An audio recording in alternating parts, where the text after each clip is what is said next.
ગુજરાતમાં વિસાવદર પેટા ચૂંટણીમાં મતગણતરી પૂર્ણ થયા બાદ આમ આદમી પાર્ટીના નેતા ગોપાલ ઇટાલિયાનો વિજય થતા ગરડા તાલુકામાં હરખની હેલી જોવા મળી હતી। વિસાવદરમાં ચૂંટણી યોજાઈ હતી, જેમાં ગોપાલ ઇટાલિયાનો વિજય થયો છે।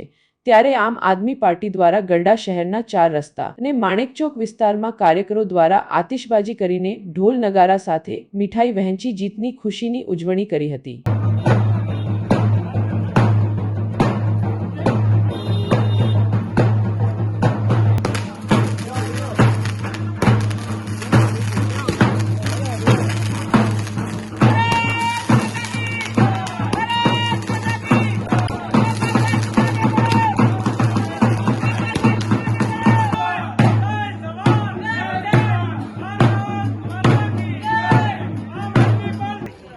હું ચેતનભાઈ ત્રિવેદી, આમ આદમી પાર્ટી ગરડા શહેર પ્રમુખ।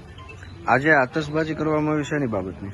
આજે વિસાવદરના એક ઐતિહાસિક પેટા ચૂંટણીનું રિઝલ્ટ આવેલ છે અને તેમાં વિસાવદરની જનતાએ આમ આદમી પાર્ટીના ઈમાનદાર અને સત્યનિષ્ઠાપૂર્વકના ભણેલા ગણેલા ઉમેદવારને વિજયી બનાવેલ છે અને વિસાવદરની જનતાએ ગુજરાતમાં એક ઐતિહાસિક મતો આપીને એક ચુકાદો આપેલ છે અને એક ઐતિહાસિક ગુજરાતમાં પરિવર્તન આવશે। વિધાનસભાની અંદર જે સત્યનિષ્ઠાપૂર્વક લોકોનો અવાજ બનીને બેસશે તેવા ઉમેદવારને વિજય બનાવ્યા છે, તેની ખુશીમાં આમ આદમી પાર્ટી ગરડા અને તાલુકાના કાર્યકરોએ આજે ખુશી વ્યક્ત કરીને ફટાકડાઓ અને આતશબાજી કરીને એક ઉત્સવ જેવો માહોલ બનાવેલ છે।